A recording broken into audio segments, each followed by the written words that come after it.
If you Google B2B SaaS growth strategy, you'll get the same 5 channels every time.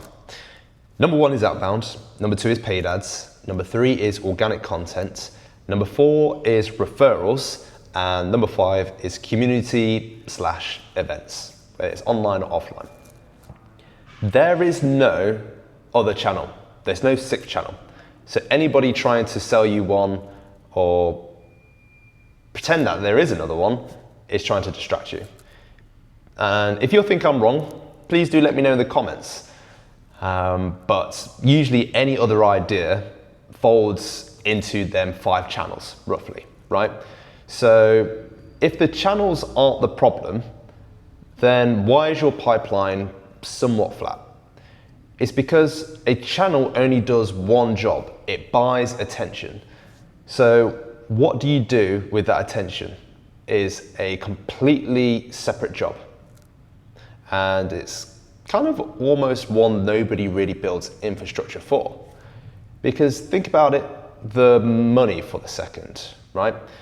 In B2B SaaS, a single qualified lead could easily cost you $100 to $400 plus, depending on, of course, the offer, the brand, and the country that they're advertising in. So most teams spend real money to earn a high intent hand raise, and then send that person a slow generic follow-up that treats them like a number or like, I don't know, a scrap piece of data. So at those prices, letting a lead sit over the weekend or dropping them into a robotic template isn't a error. It's basically just lighting money on fire. It's like, that is not a traffic problem. That is a conversion leak. And that's where your money quietly drains or fizzles out. So let me pull up the framework we actually use internally. It's the same 5 channels, everyone knows, just named for what they really do, okay?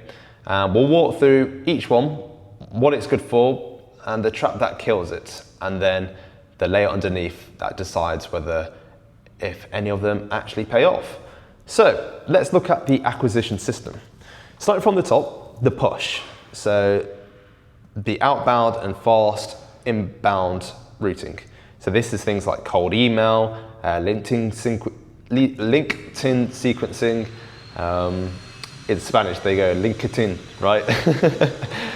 So I'm almost using that. But LinkedIn sequencing, immediate hand raising kind of activities. So if your average contract value is high, let's say 5 or 6 figures, then this is your primary engine, because you can't wait for an enterprise buyer to stumble across your blog or organic content. It's just not going to happen. You gotta go get them. The trap, basically them teams treat those premium hand raisers like, again, a cold list.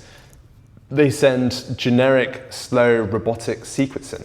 And yeah, the second part, when it comes to paid media, the buy, think about LinkedIn ads, Google ads, Meta ads, newsletter ads, whatever. The mistake is that most teams treat this like a slot machine. They think they can put in $1 in and get $3 out on day one, which I'm not sure if you've been to Vegas recently, but if you put $1 in, you get 30 cents out usually. For that, usually go home with nothing. But anyway, yeah, like with paid ads, usually it is an amplifier if you do it correctly. But it only works once your downstream conversion is dialed in. And remember, that number of like how much a lead costs, you can do paid ads between $100 to $400. If you let one sit cold, you're just burning money. So anyway, here's the third part, the pull. Intent-based inbound. Not posting on LinkedIn, intent capture.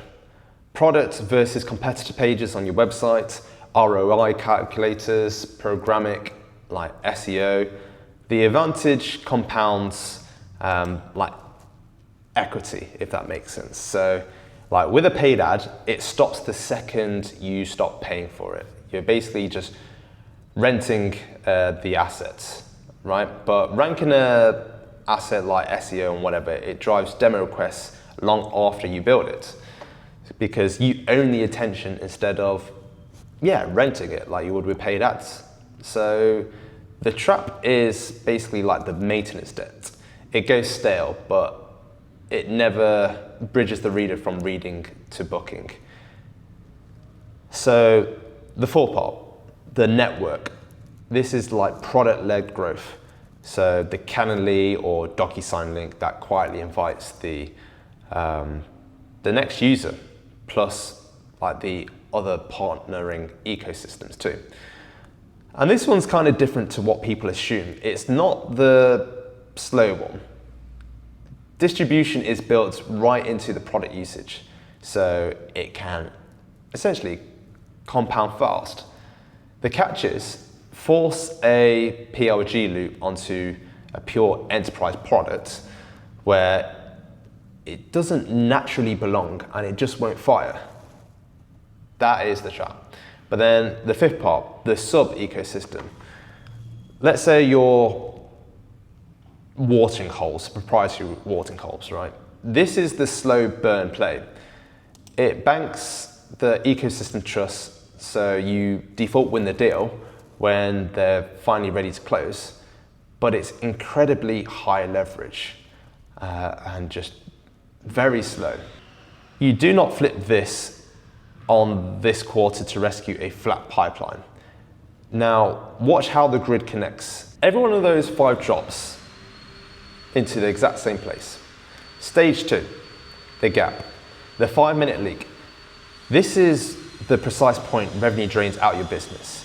If a prospect fills out your high ticket form, hands you their goals, and then hits a brick wall, think about like the 2 to 48 hour delay or worse, right? A generic sequence tool spitting out a template. The data on speed to lead is brutal. Like minutes matter. And with prospects, they fill the templates instantly. And then when they do, they disengage. And then they book with whoever actually reads their form and replies to them like a real human being. So, which brings us to step 3, the Cognenta layer. To scale a high ticket pipeline without ballooning your headcount, your conversion layer has to think and act in real time. First is the real-time parsing. Second, a layer that hits your form. And then, assuming your form actually asks the open-ended questions needed, the system reads their raw subject text, such as like their specific pain points, their timeline, in their own words. No cold scraping. So from there, it maps 6 profile pillars. So you got the buying stage, the core intent, the product interest, the persona, the key objections, and the messaging angle needed to move them from interested to closing. So it builds the same baseline profile a strong rep would assemble from that form, except it does it before the prospect even clicks away from the thank you page. So it triggers a multi-channel speed, like a contextual email referencing their goals, but also a audio, AI digital clone that would sound like either you or your sales rep. Let me just play one as an example, right? And this is built with AI. And this can be much better. I've just been, to be honest with you, a little bit lazy to make this sound exactly like me. So let's play this now. At your situation as a solo founder, and I totally get why every new AI sales thing probably looks like another way to burn cash you really don't want to spend. The only thing that matters is whether something like Cognenta gives you a clear, fast bump in qualified pipeline without you hiring bodies or locking into some bloated platform. And honestly, if it can't prove that, you shouldn't touch it. So you get the point. It's a completely natural, as close as possible sounding voice note that matches your style In this case, it was my style. But you can run this entirely on autopilot, or what you can do is have like a semi-control layer, switch to more of a manual review until you or your team trust the system. So here's what changes. The old way, a lead comes in on Saturday night, sits freezing cold all weekend, and then your SDR or sales rep fires a generic template on Monday, or probably gives them a call, which they don't answer because it's Monday morning, right, when they're busy. And then the lead stays dead.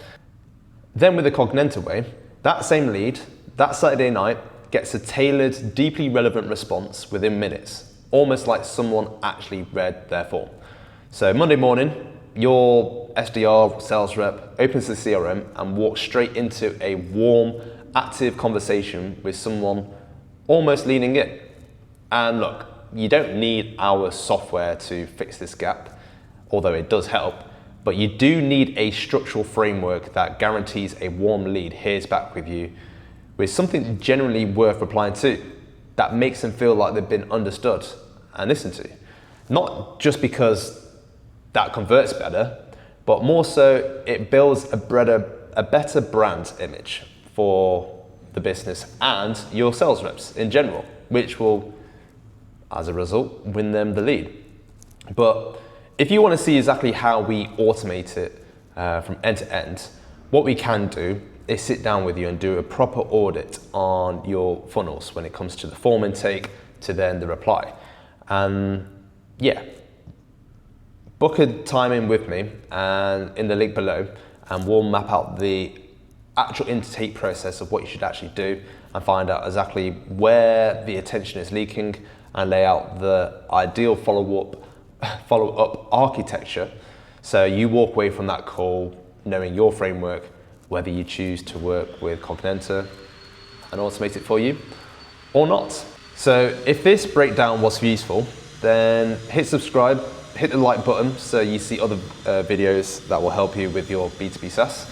And yeah, drop your biggest pipeline challenges in the comments below. And then yeah, until next one, have a great one.